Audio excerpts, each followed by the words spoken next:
আসসালামু আলাইকুম রহমতুল্লাহ। আজকে আমি টমেটো, আলু, বেগুন দিয়ে মজাদার একটা ভর্তা বানাবো। প্রথমে গরম তেলে টমেটোগুলো একটু ভেজে নেব, সাথে দিয়ে দেব দেশি রসুন কয়েকটা পেঁয়াজের ফালি আর শুকনো মরিচ। এগুলো একটু লাল লাল করে ভেজে উঠায় নেব। ভাজা হয়ে গেছে, এবার একটা ছাঁকনির সাহায্যে আমি উঠাই নিলাম। এরপরে আলুগুলো এভাবে ভেজে নেব, একটু ঢাকা দিয়ে সিদ্ধ করে নেব। ভাজা হয়ে গেছে, এবার উঠাই নেব। এরপরে বেগুনের চাকগুলো এভাবেই ভেজে নেব। ভাজা হয়ে গেছে, এবার এগুলো উঠাই নেব। এই কড়াইতেই দিয়ে দেব পেঁয়াজ কুচি, দিয়ে এগুলো লাল করে ভেজে নেব। 2টা কাঁচামরিচ দেব, দিয়ে আবার আরেকটু ভালো করে ভেজে নেব।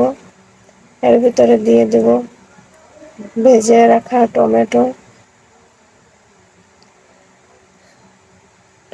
দিয়ে একটু নেড়ে নিব। অনেকখানি পানি বের হয়, পানিটা শুকানো পর্যন্ত নাড়ব। এর ভিতরে দিয়ে দিব আলু আর বেগুন ভাজি করে রেখেছিলাম, সেটা দিয়ে ভালোভাবে নাড়ব। সবগুলো একসাথে সুন্দর মতো মেশাবো।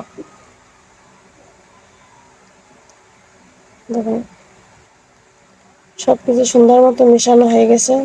এবার একটা প্লেটে উঠাই নেব, নিয়ে ভাজি করে লাল করে ভেজে রাখা শুকনো মরিচ একটু লবণ দিয়ে ভালো করে গুঁড়ো করে নেব। এরপরে রসুনগুলো দিয়ে একসাথে সুন্দর করে মাখাবো। ধনিয়ার পাতা দিয়ে খুব ভালোভাবে ভর্তার সাথে মেশাবো।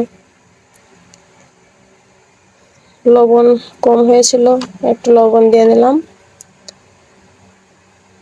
দিয়ে সুন্দর করে মিশিয়ে দেখুন আমার ভর্তা হয়ে গেছে। এবার আমি একটা প্লেটে কটা গরম ভাত নিয়েছি। এই গরম ভাতের সাথে